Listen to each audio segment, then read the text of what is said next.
The flower show in Gloucester was, by all accounts, a modest affair.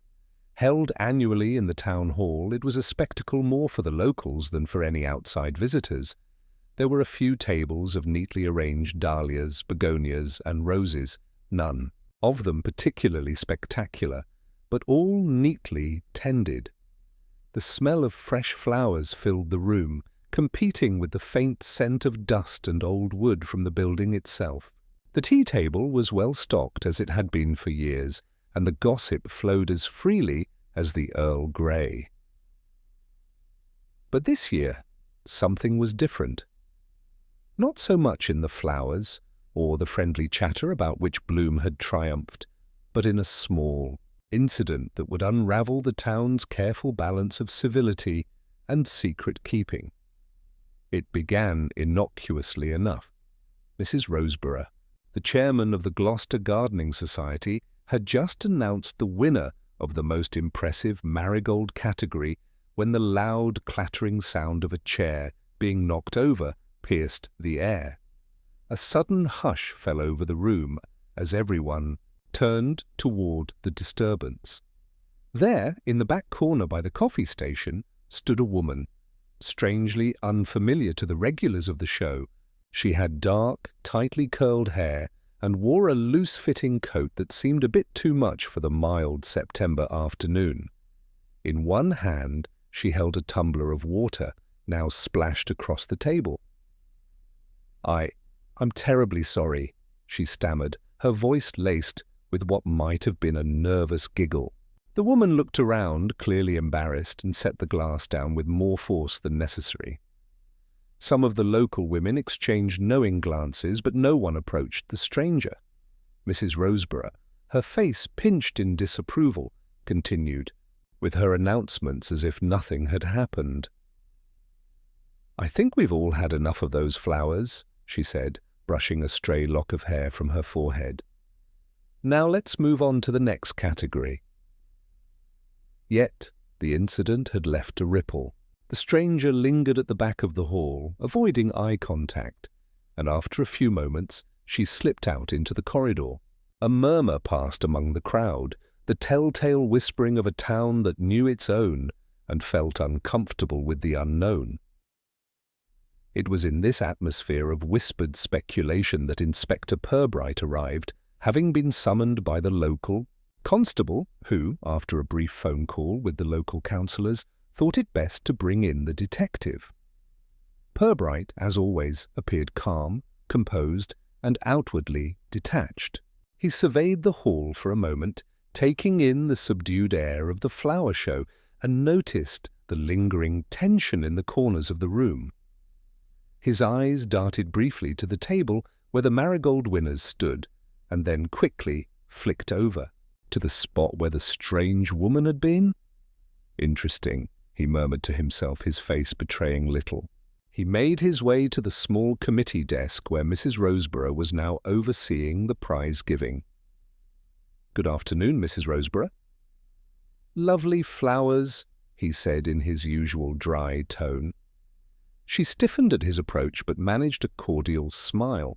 "Inspector Purbright, what a surprise! Everything's perfectly fine here. No need for you to worry yourself." "I'm sure," Purbright replied, "but a rather curious little incident back there, don't you think? The woman who spilled the water, the one who was not quite known." Mrs. Roseborough's smile faltered slightly. "Oh, I think that was just a simple mistake, really. Nothing to make a fuss over." "And yet," Purbright added softly, "the whispering has already begun. Strange woman, strange behavior. I do wonder if we'll be hearing more about her, although she could—" A slight sigh, Mrs. Roseborough composed herself. "Well, if you insist. I don't know her name, but she was part of the flower arrangement committee. She came to us a week ago, claiming to be a widow in need of something to do. Of course, we had no objection, as long as she contributed a few blooms." Purbright nodded, slowly, absorbing this. "A widow, you say?" "Indeed," Mrs. Roseborough replied, her voice becoming a touch more clipped. "But that's all I know. She seemed A little out of place, but we're all a bit peculiar, aren't we? Purbright said nothing for a moment, letting the silence settle around them. Then, with a slight nod, he turned on his heel and walked to the exit. It was clear that the flower show had become the least important part of the day for him. True mystery was beginning to unfurl just outside the hall. The room was thick with tension as the widow's eyes darted nervously toward the half-open door, as if contemplating an escape. Purbright remained perfectly still, his gaze steady on her, giving nothing away. He knew that people who believed they were caught often gave away more than they realized, tells in their posture, their tone, the rhythm of their speech. I don't understand what you're doing here," she said, her voice quivering. "You have no right to intrude." Purbright let her words hang in the air for a moment, watching her carefully.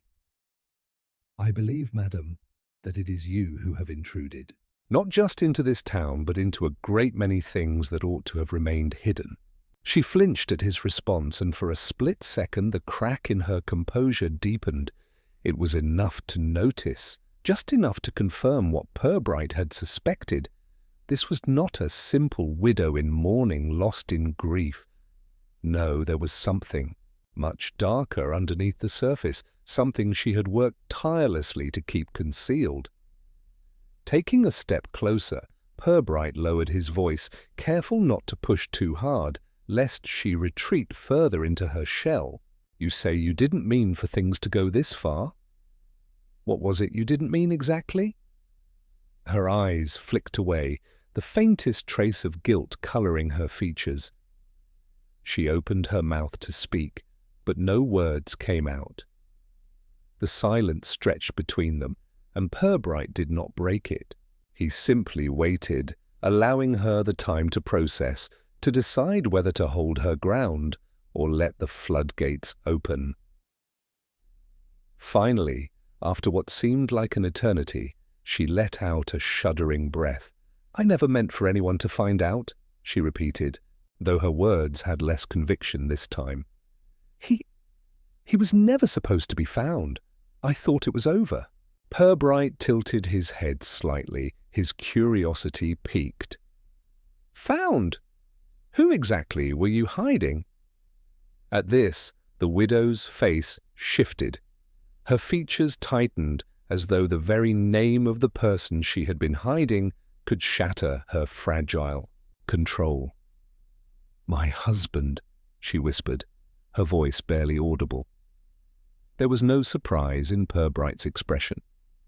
This revelation was, in many ways, the missing piece he had been looking for. The quiet widow who had appeared in the flower show, the woman who had caused such subtle ripples in the town, had once been married, and now, it seemed, her husband was very much not dead, contrary to the narrative she had woven for herself and the people around her. "Your husband?" Purbright repeated. "But Mrs. Roseborough said—" "Roseborough doesn't know." The widow's outburst startled even Purbright. She quickly composed herself, her eyes darting nervously toward the window. "I had to keep it a secret. He was dangerous. She stopped herself, as if uncertain how much to reveal. Purbright stepped closer. "Was your husband the one responsible for the flowers, the ones you brought to the show?" he asked, his voice still low but probing. Her expression faltered again. She hesitated for just a moment too long. "Yes," she whispered, looking down at her hands. He was supposed to take care of them, to arrange them, to make sure no one noticed. But I thought I could just escape. I thought it was over." "Escape from what?" Purbright pressed, his tone calm but insistent. The widow's shoulders sagged, and for the first time she seemed truly defeated. "He was abusive, not just to me, to everyone."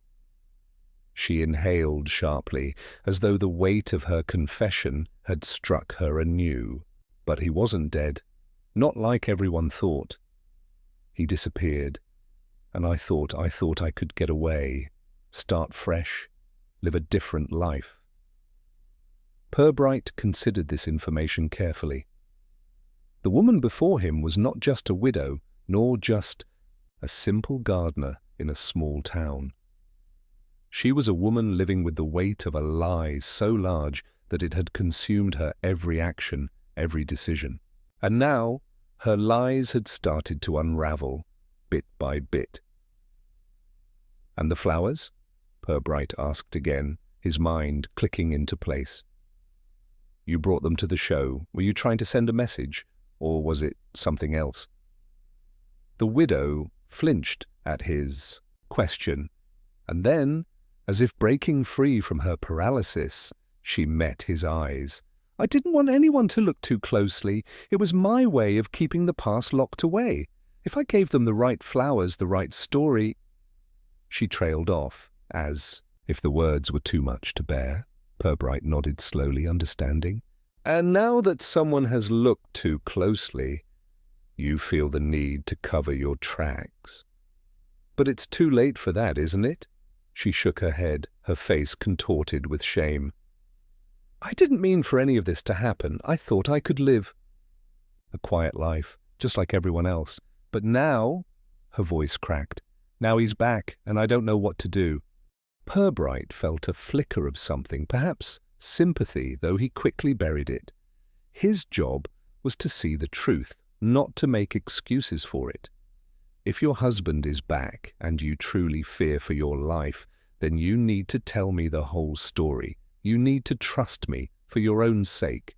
The widow looked at him, her eyes wide, still filled with terror. But there was something else there too. Something that spoke of years of fear and guilt. She finally nodded, slowly, as though coming to a decision that she had been putting off. "For far too long. He's in the town," she whispered. "He's been watching me, waiting for the right moment to finish what he started." Purbright took a step back, his mind working faster now, connecting dots in ways that had not been clear before. The town's secrets were not as simple as petty rivalries or misunderstandings. This was something darker, more twisted, and it would require all of his skill and patience to unravel. "Tell me everything," Purbright said softly, his voice steady. "Start at the beginning." As she began to speak, Purbright listened carefully, every word falling into place like pieces of a much larger puzzle. The widow's story was just the tip of an iceberg, and as she spoke, he understood. The quiet town of Gloucester was hiding far more than just floral arrangements and whispered gossip. And now it was up to him to uncover it. The widow's words hung in the air, each one laden with the weight of years of silence. Purbright's mind worked furiously, piecing together fragments of a story that stretched far beyond a simple domestic dispute. She had been hiding in plain sight, weaving a fabric of lies so intricate that it had become her only defense against a past that refused to stay buried. Yet, even now, as she spoke, there were gaps in her tale, small, almost imperceptible pauses that told Purbright there was more she wasn't saying. "Tell me more about him," Purbright urged, his voice calm, measured, as he sat across from Her. His gaze remained fixed on her face, noting the small tremors in her hands, the way she glanced around the room as if seeking an escape. She wiped her eyes, smearing the faint traces of makeup that had failed to cover her raw emotions. "He wasn't just abusive. He was dangerous, Inspector. He was into things I can't even talk about, people he owed money to, things that should never have come near this town." Purbright leaned in slightly, his interest piqued. Who was he involved with? What kind of people? Her eyes darted to the window again, the thin veil of fabric barely concealing the sharpness of her fear. She glanced back at Purbright, her voice dropping to a whisper. "Criminals, people who I don't even know what they wanted from him, but he always had that look in his eyes, like he was afraid someone would come for him. I thought I could escape it, but now I see they've come for me instead. Purbright sat back, considering this. The sense of dread in her voice was unmistakable, but it was more than fear. There was guilt there too, buried deep beneath her words. She was afraid, not just of her husband, but of what had been left undone. What had she hidden from the world, and why? "And the flowers?" Purbright asked, more sharply than he intended. "What do they have to do with all of this?" The widow flinched, her body tensing at the mention of the flowers. It was as if his question had unlocked something inside her, something that had remained dormant until now. She took a deep breath, the air around her thick with the weight of unspoken truths. "They weren't just flowers, Inspector," she said, her voice low.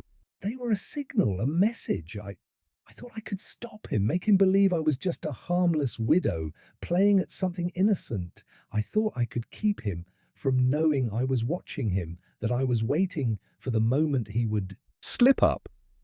Purbright's gaze sharpened. "You were trying to warn someone?"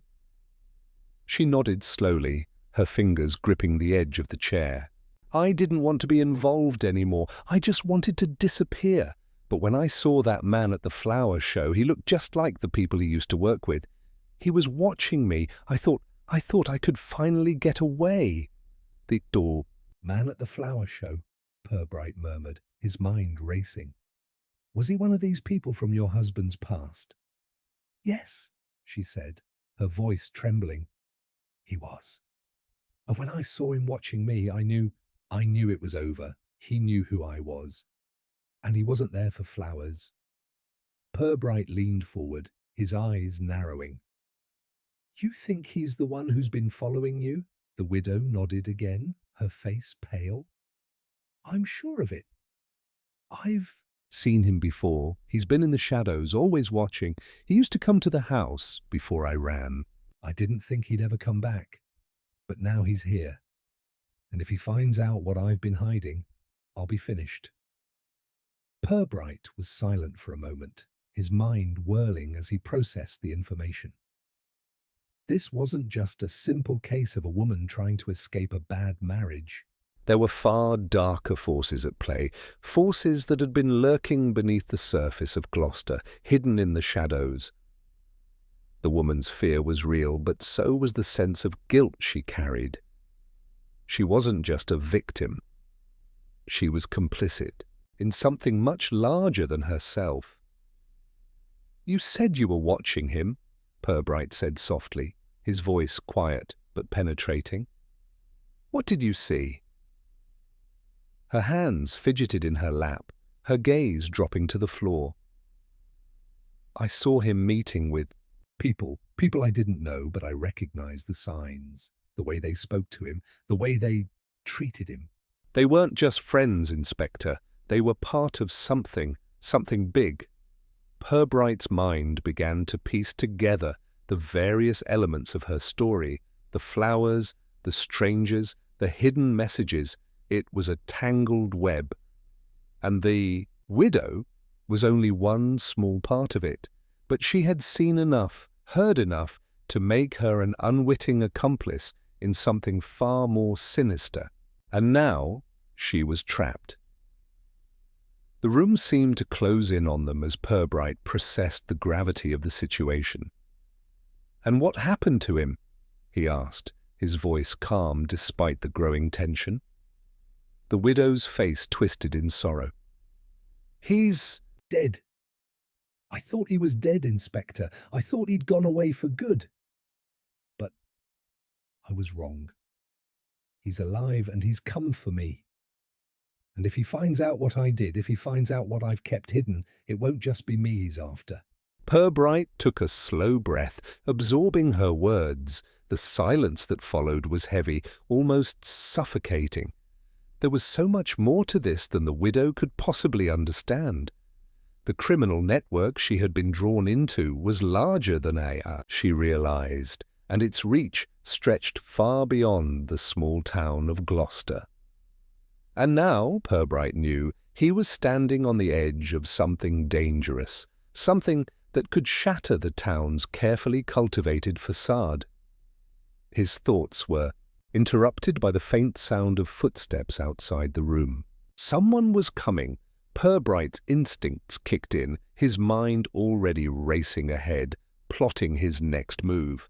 The widow's eyes widened in panic. "What do we do now? He's here, I can feel it. They're all here, waiting to find me." Purbright stood slowly, his movements deliberate. He glanced at the door, his mind calculating. "Stay here," he said firmly. "Don't leave this room, I'll handle it." But as he reached for the door handle, he knew it wouldn't be so simple. The shadows in Gloucester were deep, and he had only begun to scratch the surface. Whatever came next, Purbright would have to move quickly before the secrets of the past consumed them all. Purbright paused at the door, his hand on the knob, listening. The sound of footsteps outside had grown closer, and the air in the room felt thicker, more oppressive. The widow, still sitting at the chair, looked at him with a mixture of fear and helplessness.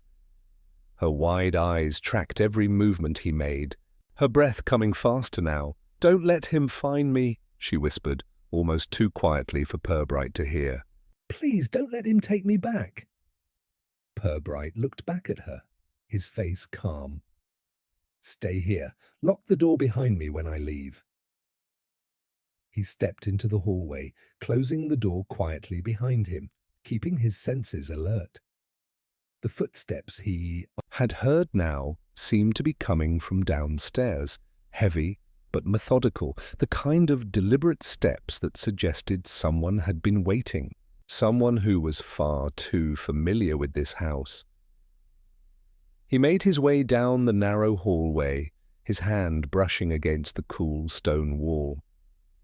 The faint flicker of candlelight from the widow's room was the only illumination in the darkening house. A distant creak of floorboards reached his ears, followed by the muffled sound of a voice, low, unintelligible. Purbright's instincts told him this wasn't an isolated case. This wasn't a lone figure wandering through the house. He had walked into something larger, something carefully orchestrated, carefully concealed.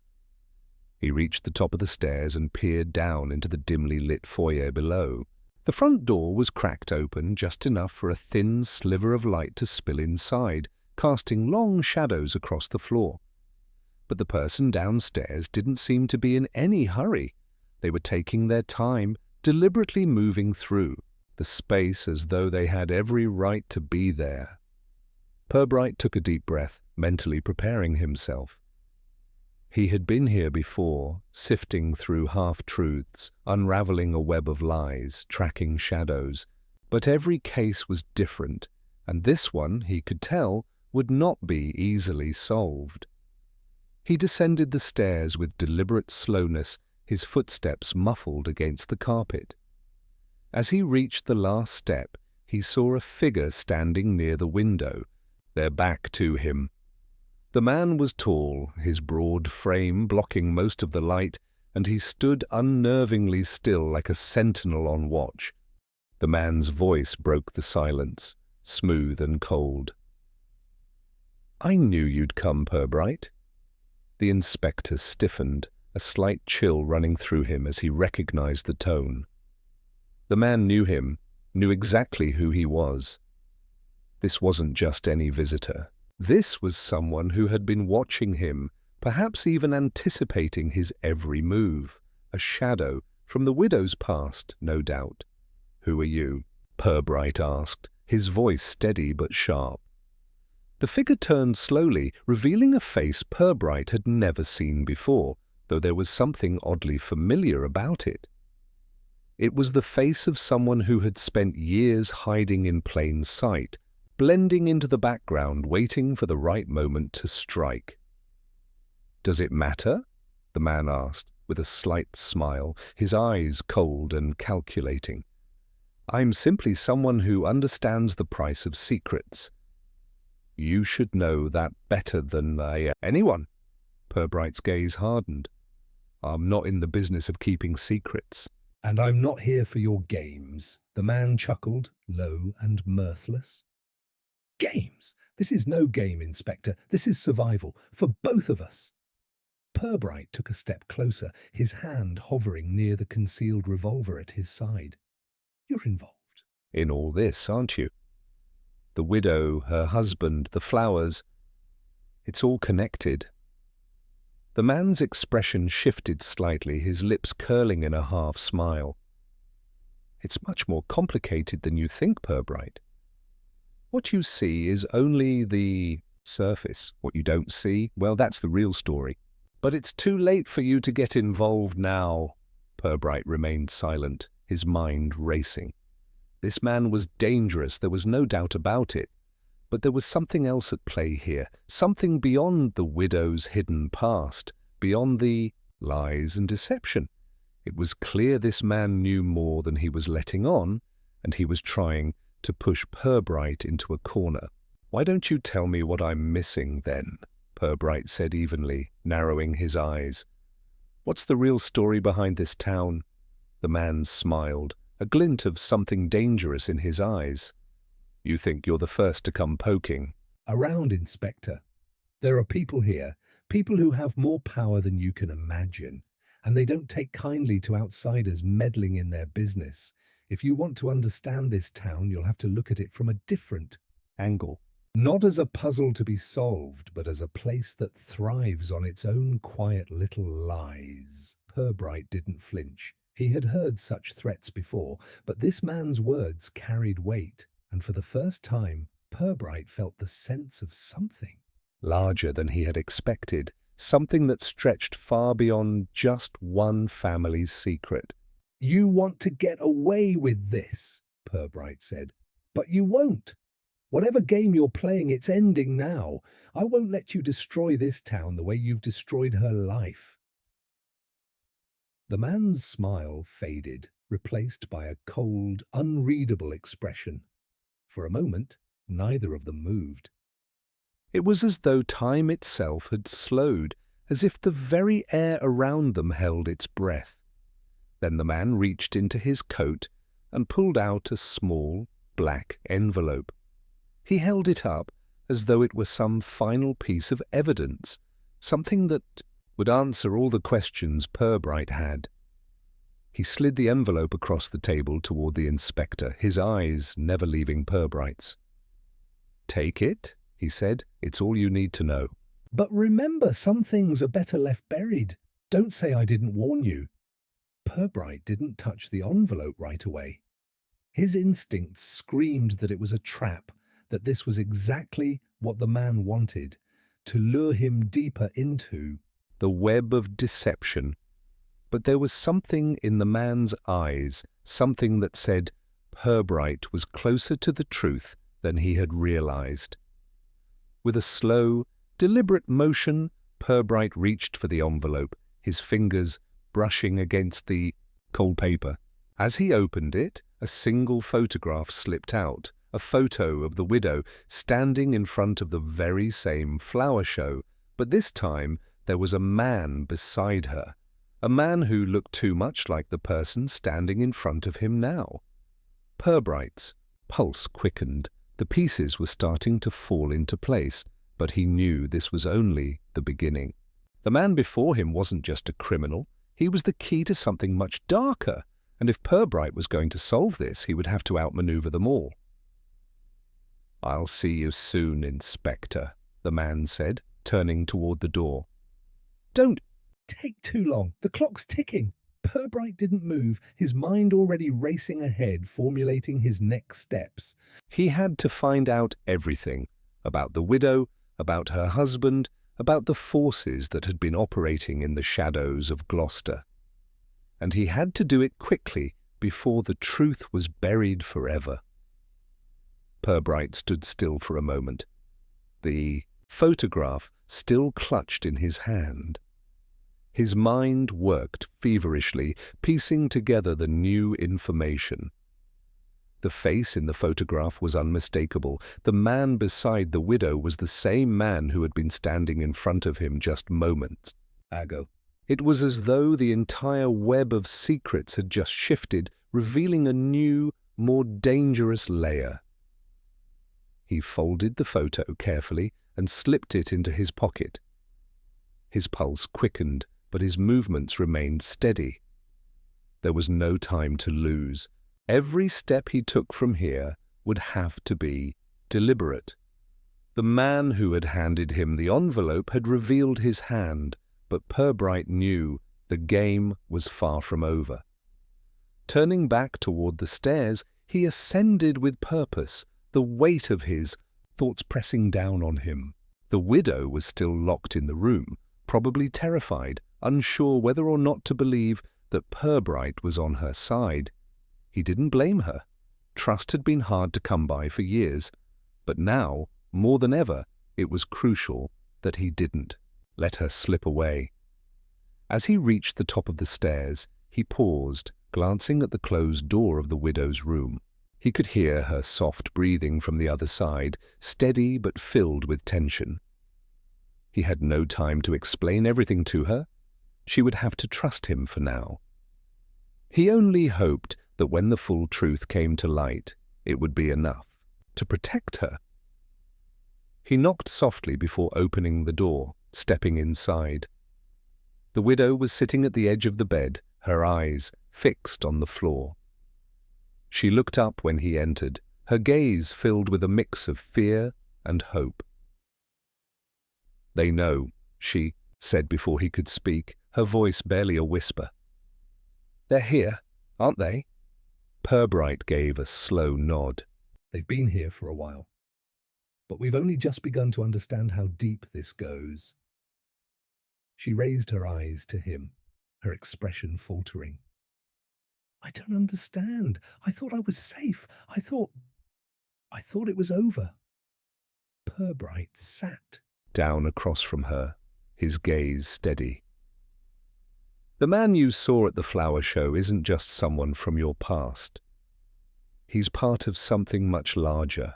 And if we don't move quickly, everything you've been running from will catch up with you." Her hands trembled in her lap, and for a moment Purbright could see the weight of her guilt, the years of running, of hiding behind the mask of the innocent widow. She had been living with the burden of her secrets for so long that it was hard to imagine her without them. "Tell me everything," Purbright urged gently. "Everything you haven't said yet." The widow took a long, shuddering breath, her eyes closing, as if preparing herself to speak the truth. When she opened them again, the fear was still there, but something else had entered her gaze, something like resignation.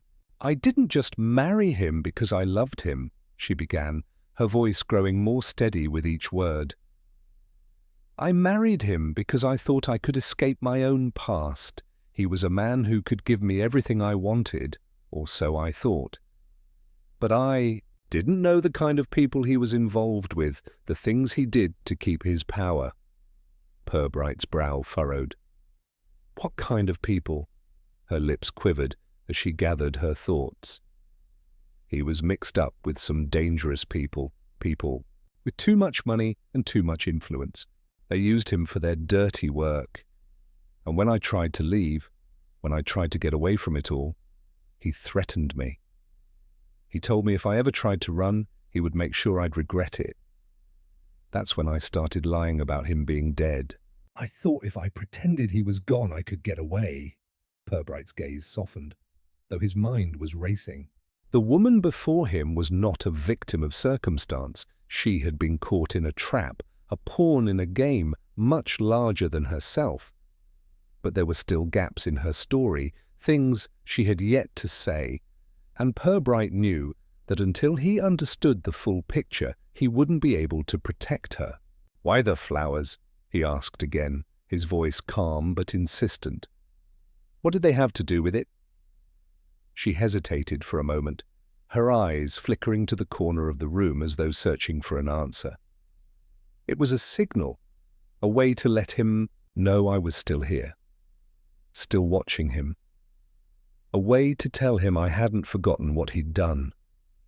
When he left, I thought it was over, but when he came back, I knew he'd come for me. He's always been able to find me, even when I thought I was safe. Purbright nodded slowly, understanding now the complexity of the web she was tangled in. The flowers, the signals, the constant fear. This wasn't just a personal vendetta. This was something orchestrated, something that had been carefully planned. Whoever was behind this, they had been playing a long game, and now Purbright was in the middle of it. I don't know what to do anymore, she whispered, tears beginning to well in her eyes. I don't know how to make it stop. Purbright placed a hand on her shoulder, his tone gentle but firm. We're going to find out who's behind all of this, and we're going to stop them. But you have to trust me. You have to stay hidden and... Stay quiet. I'll handle this, but you can't run anymore. It's too late for... That. She nodded, the tears streaming down her face now, but there was something else in her eyes. Something that looked like hope. I've never told anyone all of this, she said, her voice shaking. Not even the police. Purbright gave her a reassuring smile. And you don't have to. I'll take care of the rest. He stood, moving toward the door, but then paused. Stay here.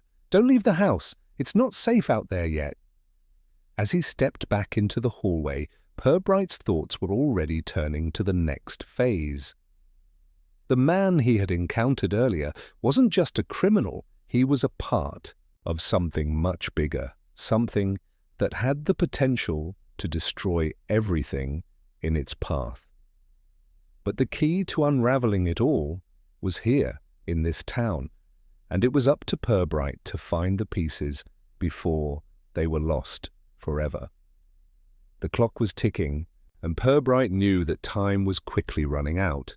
Whatever game was being played here, it wasn't over yet, and neither was his investigation. Purbright moved swiftly through the house, his thoughts racing. Every piece of the puzzle was starting to align, but there were still too many unknowns, too many questions. The widow's confession had opened a door, but it had only led him into a darker, more complicated labyrinth. The man he had confronted earlier, the one with the cold eyes, was not a mere criminal.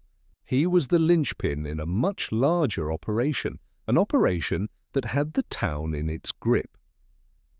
Purbright had been in situations like this before, cases that seemed like simple domestic disputes, only to reveal a network of corruption, lies, and power. But this was different.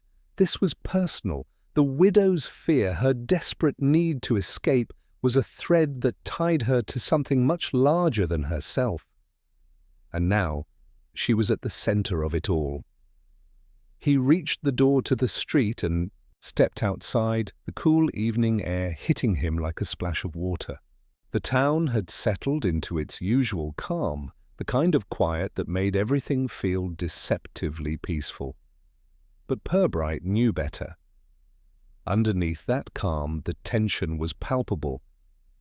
He could feel the eyes of the town on him, as if waiting for him to make his next move. He paused for a moment, taking in his surroundings.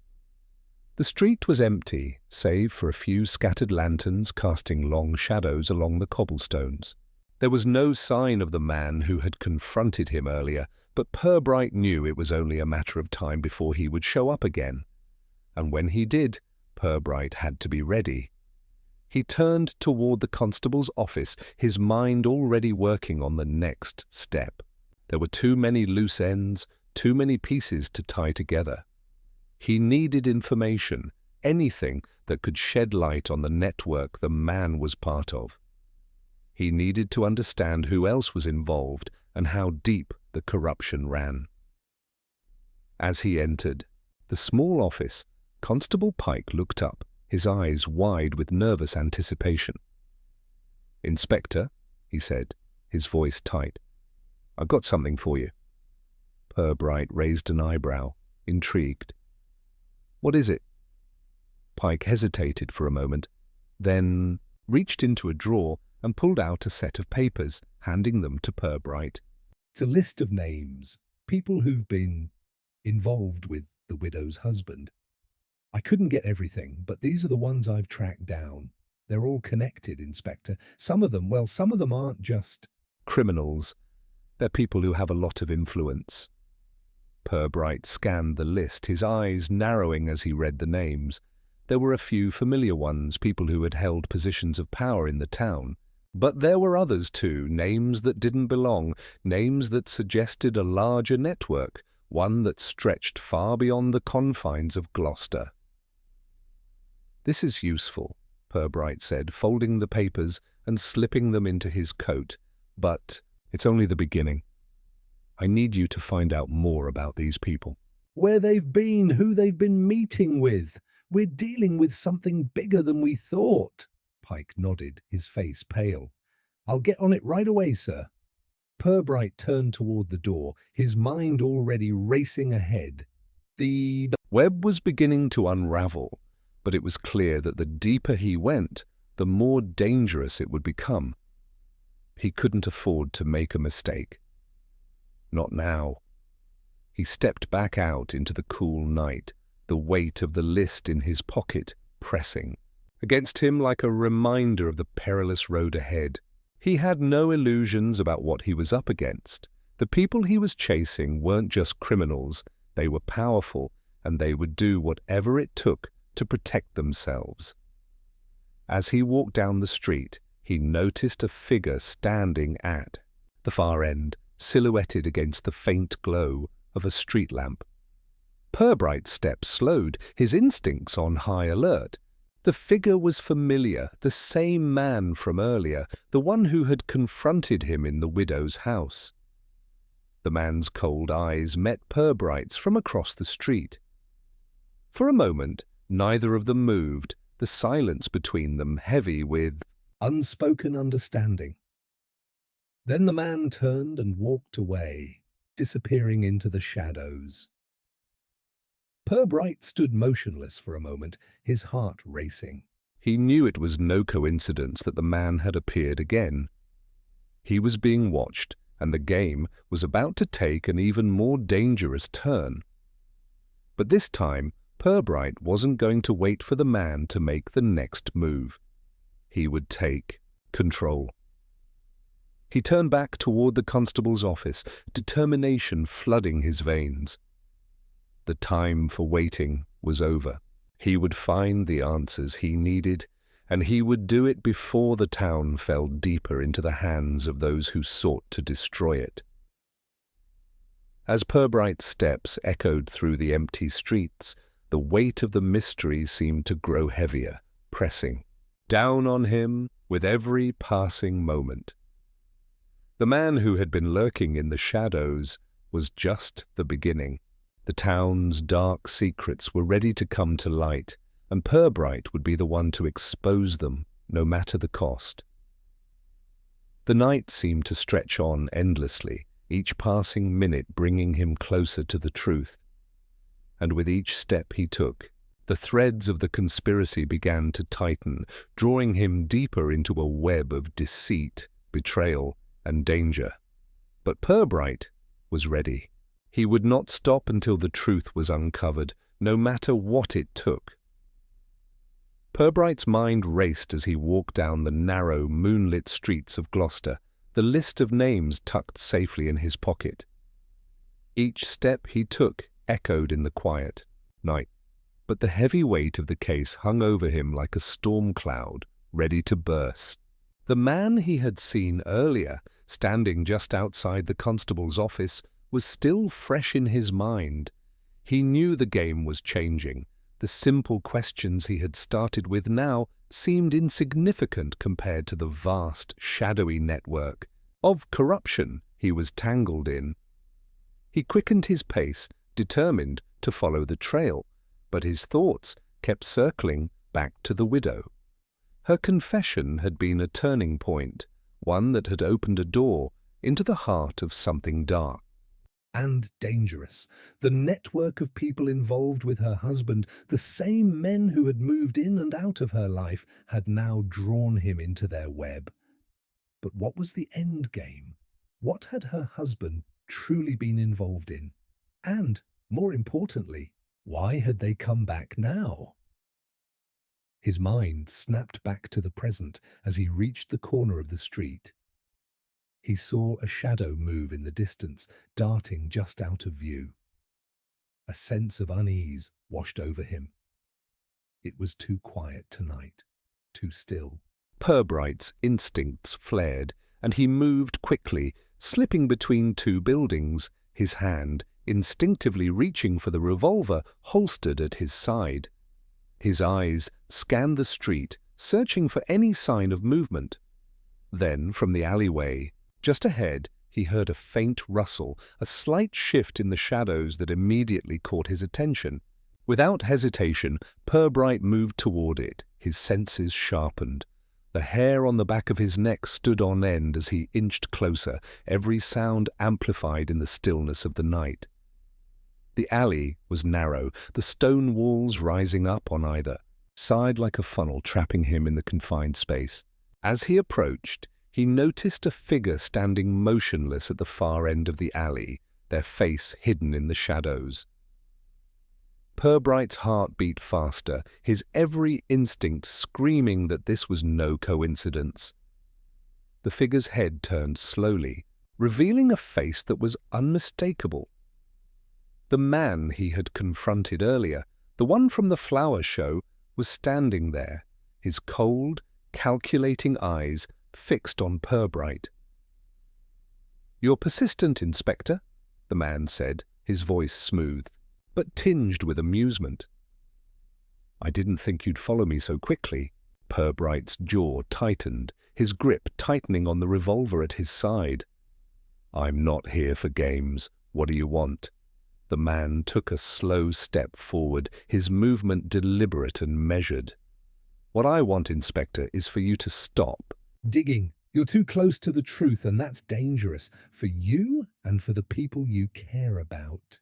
Purbright didn't flinch, his gaze never leaving the man's face.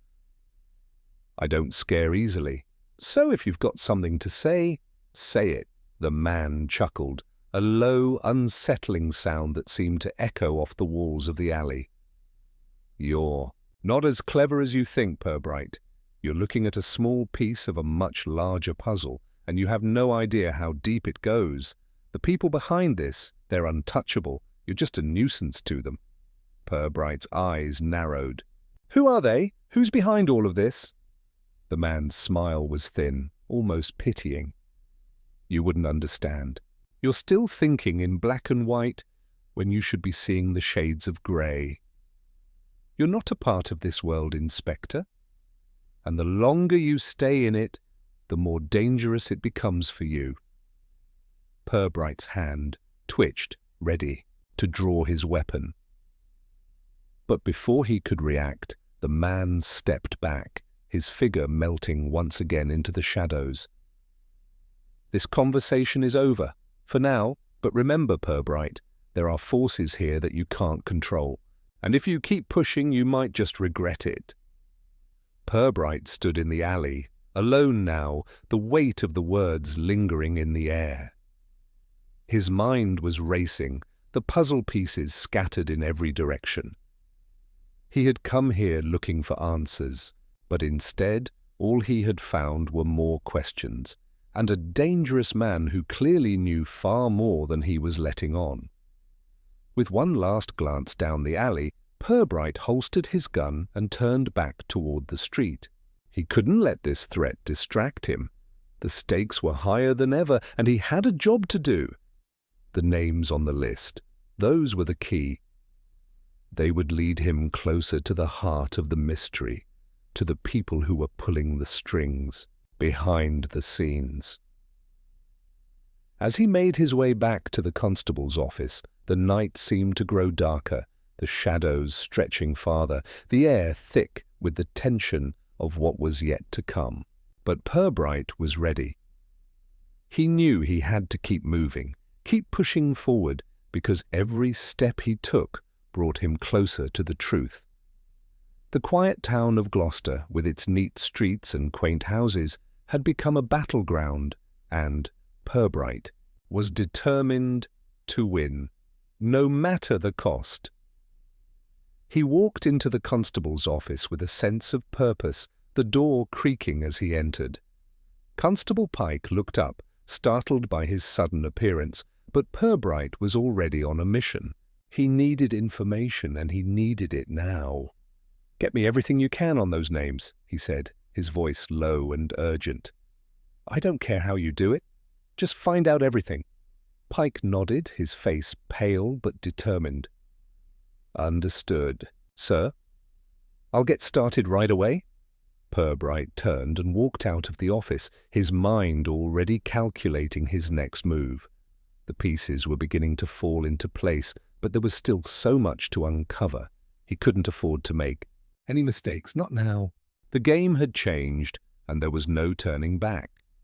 The clock was ticking, and the truth was just out of reach. Purbright walked briskly down the street, his mind fixed on the task at hand. The man in the alley had left him with more questions than answers, but it wasn't the time to dwell on the cryptic warnings or the chilling way the man had disappeared into the shadows. There were real, tangible steps to take now, steps that would bring him closer to the truth. The air around him seemed to carry an eerie stillness, as if the town itself was holding its breath, waiting for something to happen. The street lamps cast long shadows, and the occasional rustle of wind through the trees only served to heighten the tension in the air. Purbright could feel it. Something was coming, something big. The pieces were falling into place, but he knew that each new piece brought him closer to danger. He reached the constable's office, pushing open the door with a sharp creak. Pike was still at his desk, his head bent over the list Purbright had handed him earlier. The constable looked up as the inspector entered, his eyes wide with a mix of fear and determination. "I've been going through the records, sir," Pike said, his voice low. "I found something I think you'll want to see." Purbright stepped forward, his curiosity piqued. "What did you find?" Pike slid a folder across the desk. "I've pulled together everything I could on the names you gave me. There's one name that stands out, William Harper. I couldn't find much on him at first, but after a bit of digging, I found some old court records. Seems he was involved in a lot more than just petty crime." Harper's name kept coming up in connection with several large financial transactions, some that date back a decade or more. "He's connected to some very powerful people in this town." And beyond, Purbright picked up the folder, flipping through the pages quickly. The more he read, the more the pieces started to fall into place. Harper wasn't just a criminal. He was a key player in a much larger operation, one that had its roots buried deep in the fabric of Gloucester. And from the looks of it, Harper wasn't just connected to the widow's husband. He was a part of something that had been operating in the shadows for years, pulling strings, making deals, and keeping secrets. "Harper's a ghost," Purbright muttered to himself, his finger tracing the details in the file. "But this time, he's not hiding anymore." Pike looked uneasy. "What does this mean, sir?" "It means we're dealing with more than just a few criminals." "Playing at power," Purbright said, his tone grim. "Harper's part of something much bigger, a network, a system that's been running this town and probably others for years." Purbright paused, letting the weight of his words sink in. The list of names Pike had found wasn't just a group of criminals. They were the operatives of a much larger machine, one that used influence, money, and fear to control everything. But the question remained, who was at the top of the pyramid? Who was the mastermind behind it all? "We need to find Harper," Purbright said, his voice steady. "And we need to do it quickly before anyone else gets hurt." Pike nodded. "I'll start looking into his associates. If we can track him down, we might be able to stop this before it gets worse." Purbright stood, his mind already racing ahead, processing the new information. But as he turned to leave the office, a nagging feeling tugged at the back of his mind. Something was off. Harper's name wasn't just appearing in these records by accident. Someone had made sure Purbright found it. The real question now was why. "Be careful," Purbright warned, his eyes locking with Pike's. "We're not just dealing with criminals anymore. There's something much darker at play here." As he left the office, the weight of the night hung heavily on his shoulders. The quiet streets of Gloucester had once been comforting, familiar. But now they felt like a trap. Purbright couldn't shake the feeling that he was being watched, followed even. The shadows seemed to shift around him, every corner feeling like a potential ambush. But he couldn't afford to let fear slow him down. He had a mission, and it was only a matter of time before he would face the true extent of what had been. Hidden in this town for so long, he walked quickly, his steps echoing in the silence. The file in his hand felt like it was burning through his fingertips, the information inside it a heavy burden. He knew that Harper wasn't just the tip of the iceberg. He was a part of a much larger, more insidious operation. But the deeper Purbright dug, the more dangerous it became. Whoever was behind this would stop at nothing to protect themselves, and Purbright had no illusions about the cost of exposing them. As seen her before.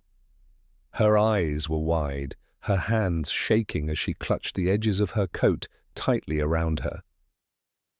"What is it?" Purbright asked, taking a step closer. "What's happened?" She glanced over her shoulder nervously, her gaze darting down the street as if she expected someone to be following her. "They know I'm still here. They're coming for me, Inspector. I can feel it. It's not safe anymore." Purbright's mind raced, trying to process her words. "Who's coming for you?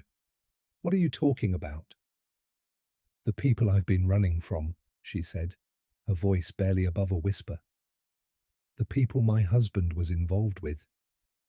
They're not just in this town, they've got people everywhere. And they'll do anything to silence me." Purbright took a step forward, his voice firm. "I need you to come with me. You're not safe here, not by yourself." She shook her head, panic rising in her eyes. "No, they'll find me. They'll find both of us. You don't understand. They're everywhere. They've already been watching me." Purbright's gut twisted with realization. Whoever these people were, they were prepared. And they had been watching him too. He grabbed her arm gently, pulling her closer. "We need to go now. There's no time to waste." As he guided her down the street, his thoughts began to coalesce. The pieces of the puzzle were falling into place faster now, each revelation darker and more dangerous than the last. But there was still so much left to uncover, and he was certain that the truth would be even more dangerous than he could imagine. The game was changing, and Purbright knew he was playing against a much more formidable enemy than he had first thought. And no matter how far he ran, there was no escaping the web that had already been spun around them both. The chill in the air seemed to cut through Purbright's jacket as he and the widow hurried down the narrow street. Her footsteps were quick and erratic, and Purbright could feel the tightness in her grip as she clung to his arm, her fear palpable. He didn't need to look back to know that they were being followed. The street was too quiet, the shadows too deep.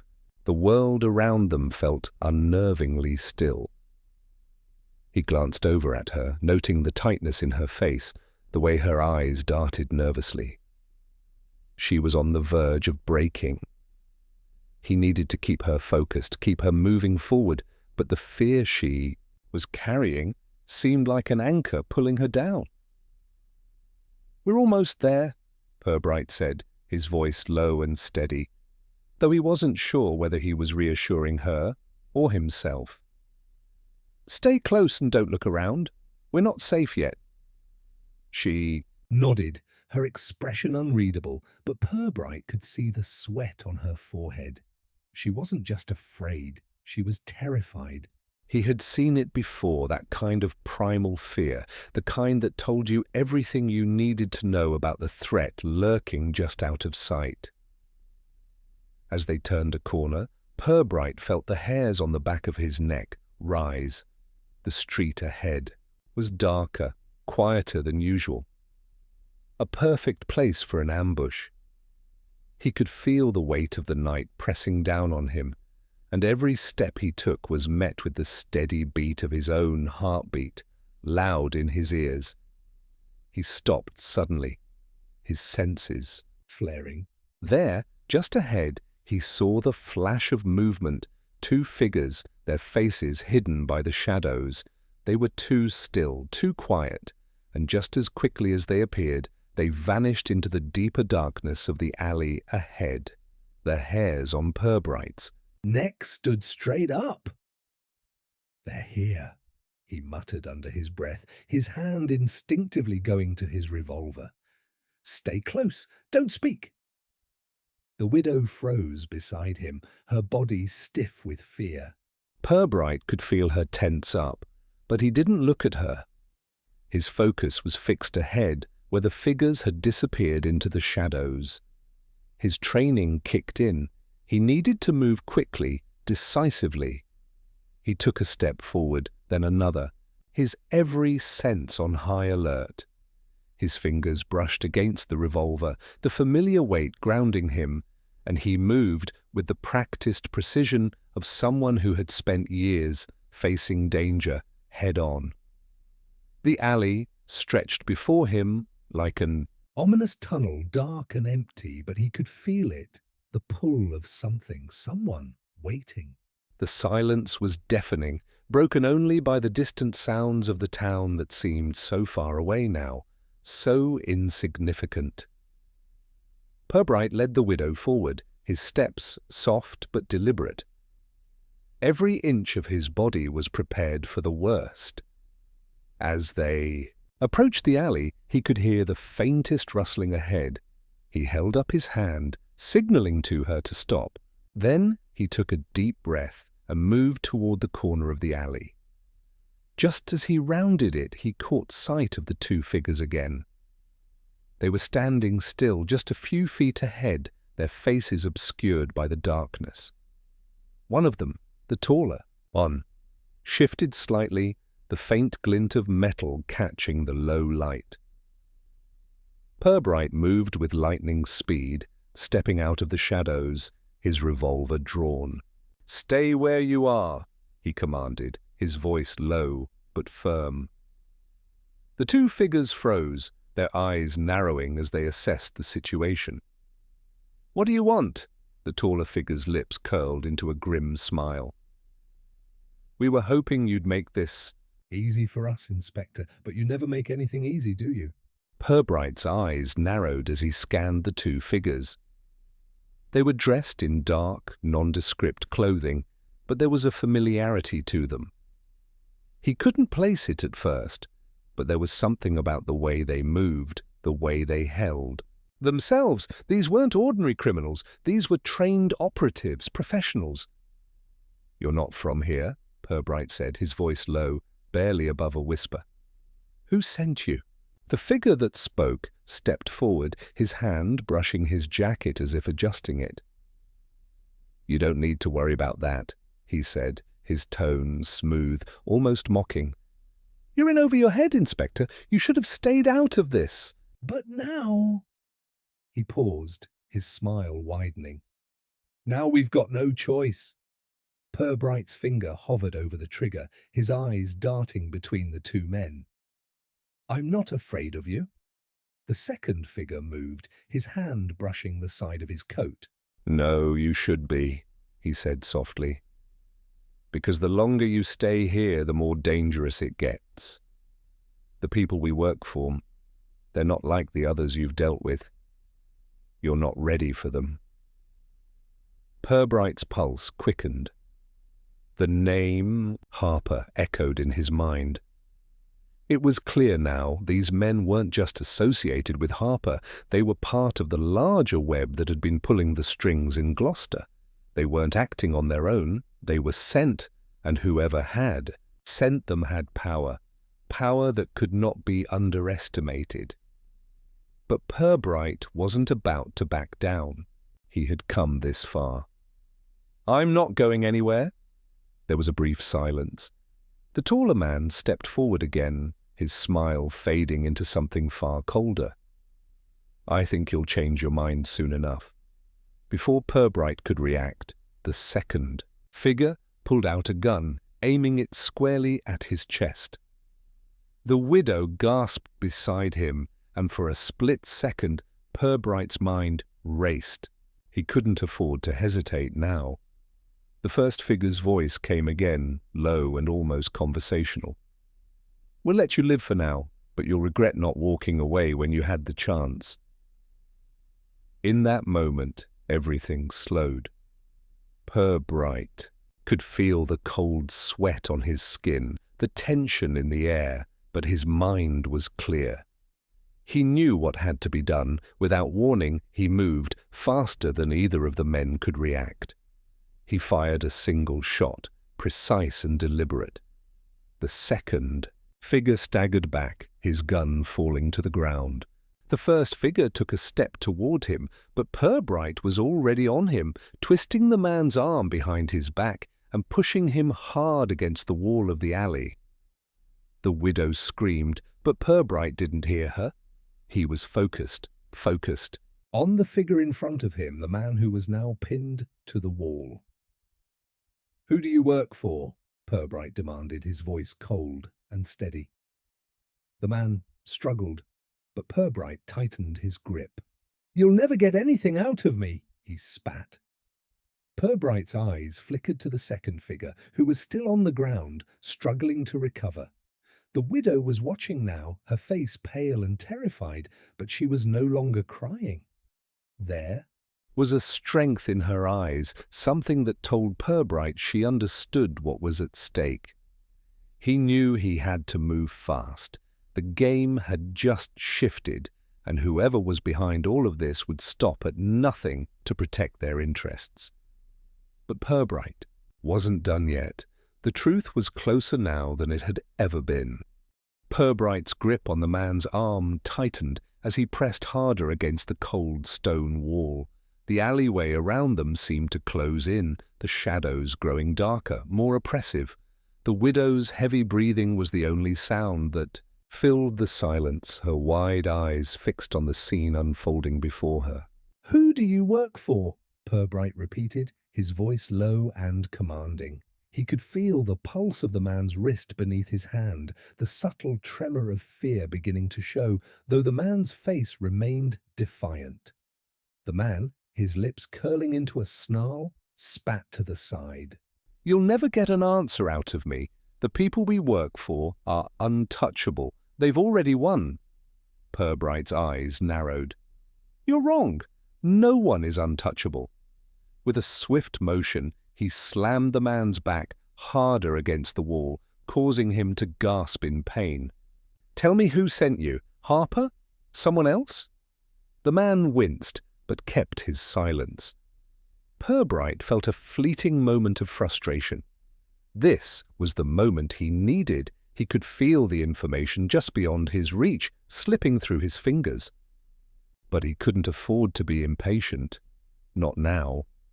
He glanced at the second figure, still recovering on the ground, but Purbright knew they couldn't afford to wait much longer. The longer they stayed, the higher the risk that they'd be interrupted. The town wasn't as quiet as it appeared. Purbright leaned in, his voice dropping to a near whisper. "You know I'll make you talk, and I will make sure you regret not speaking sooner." The man's expression shifted, just slightly, a flicker of something behind his eyes. But then the moment passed, and his lips pressed tighter together. He wasn't going to break easily, not without a reason. Purbright exhaled sharply, his gaze flicking back to the widow. She was standing a few paces back, her body rigid with fear, her face pale in the dim light. The change in her demeanor wasn't lost on him. She had been through so much already, but now something in her was shifting. The terror was still there, but there was something else, something steely. She had seen enough now, understood enough, to realize that there was no turning back from the path they were on. "Are you ready to talk?"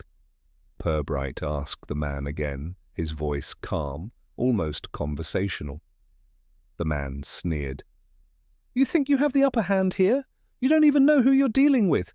They'll—" Before he could finish his sentence, there was a sharp, metallic sound from behind. Purbright's instincts kicked in just as the second figure, the one who had been on the ground, lunged forward, his gun now in hand, aimed directly at Purbright. Time slowed, the world narrowing to a single, focused point. Purbright reacted before. The man could get a shot off, using his body to shove the first figure between him and the gun. There was a loud bang, and the force of the bullet hitting the man was enough to send him crumpling to the ground, his breath leaving him in a choked gasp. Purbright immediately spun, firing 2 quick shots at the second figure, who had barely registered the shift in momentum.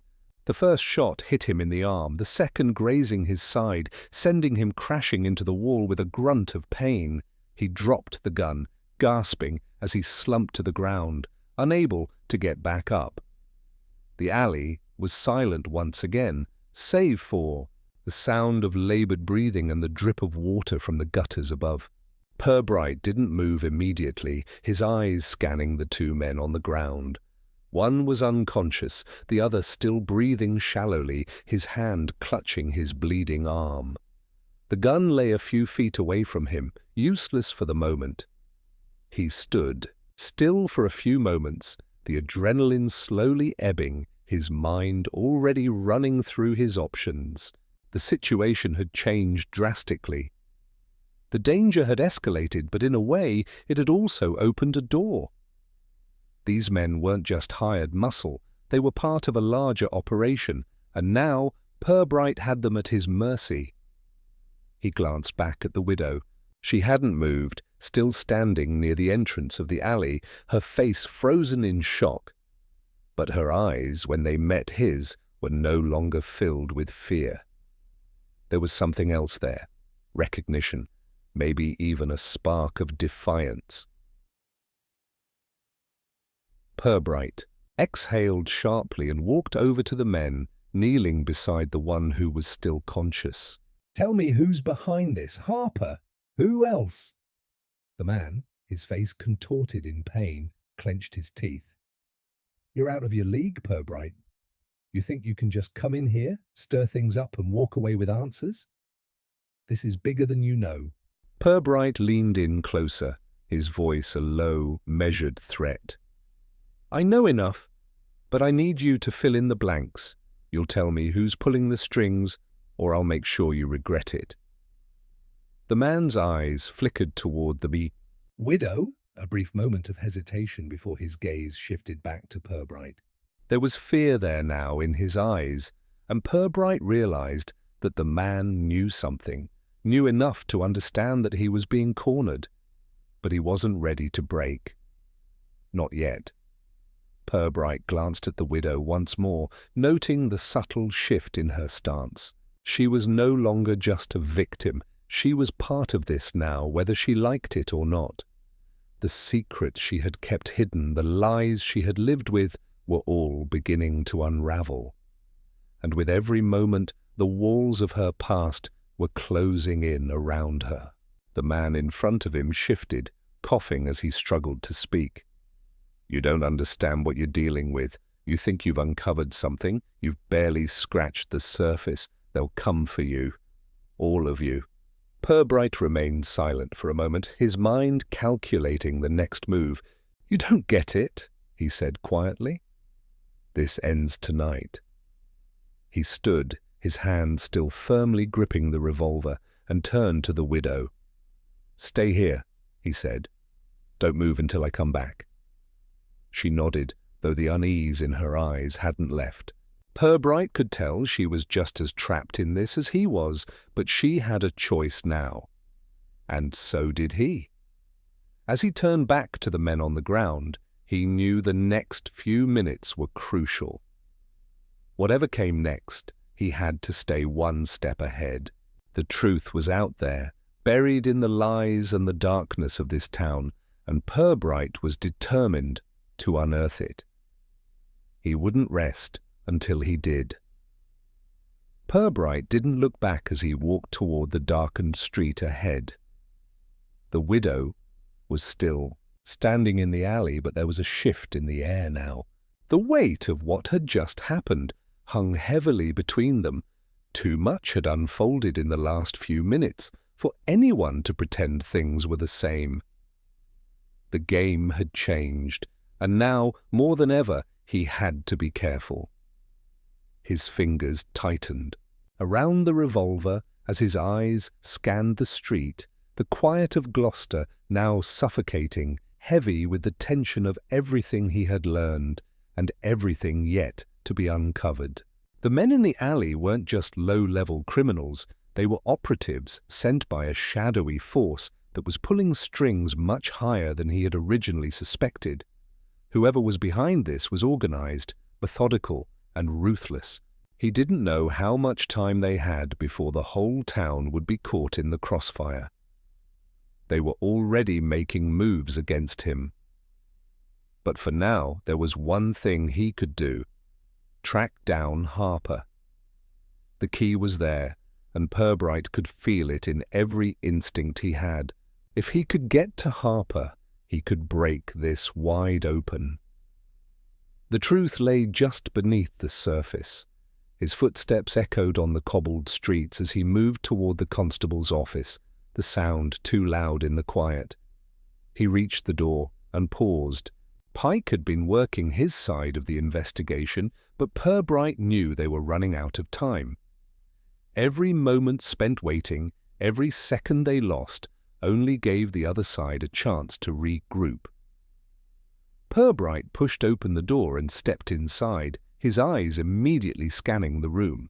Pike was seated at his desk, papers strewn around him, his brow furrowed in concentration. But when he looked up and saw Purbright's serious expression, he knew something had changed. "Sir," Pike said, his voice hesitant, "I've found something new. It's not much, but I think it might help." Purbright crossed the room and leaned over Pike's shoulder, examining the papers. "What have you got?" "It's about Harper," Pike said, his voice barely above a whisper. "I dug through some old files and I found a connection.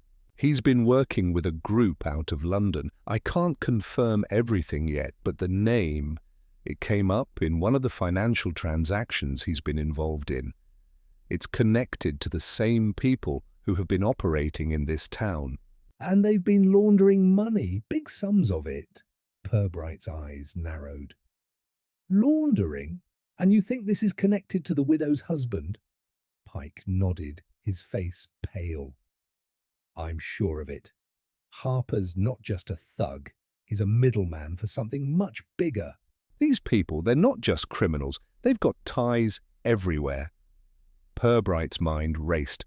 If Harper was involved in something this deep, then he had to be stopped immediately. The longer this network went unchecked, the more people would be affected. But the question remained, where was Harper now? And who else was in this network? What other names would he have to investigate before the whole structure collapsed? He didn't have the answers yet, but the door was opening. He needed to act fast. "We need to find Harper," Purbright said, his voice calm but urgent. "I don't care what it takes. Track him down. We need to move on him now." Pike hesitated for a moment, then nodded.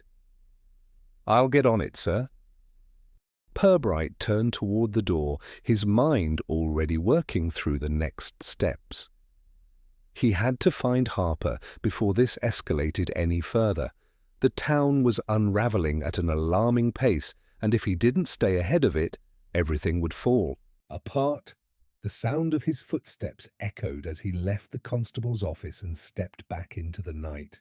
But the quiet of the town had changed. It was no longer just a peaceful little market town. It was a battleground, and Purbright was in the thick of it. He could feel the weight of every decision, every step he took. The clock was ticking as he moved down the street, his eyes scanning every shadow. He felt a shift in the air, a growing sense of urgency. The more he dug into Harper's past, the more he realized the complexity of the web they were tangled in. And the more he realized that this wasn't just a fight for justice, it was a race to keep the town from falling apart. Purbright's phone buzzed in his pocket, pulling him out of his thoughts. He took it out, his heart skipping a beat as he Read the message. It was from Pike. I've found him. He's been seen near the old warehouse district. Purbright didn't waste a second. The warehouse district was on the outskirts of town, isolated, easy to miss. If Harper was there, it would be the perfect place to make his move. The quiet, the shadows, it was exactly what Harper would use to his advantage. Purbright's pace quickened as he headed in the direction of the district. He could already picture the layout of the area in his mind, the old buildings, the rusting machinery, the dark corners where people like Harper could easily disappear. He was getting closer. He could feel it. As he neared the outskirts, the buildings loomed ahead, their silhouettes sharp against the sky. The air was thick with the smell of rust and decay, and the only sounds were the distant hum of traffic and the faint rustling of wind through broken windows. Purbright slowed as he approached, careful to keep his movements quiet.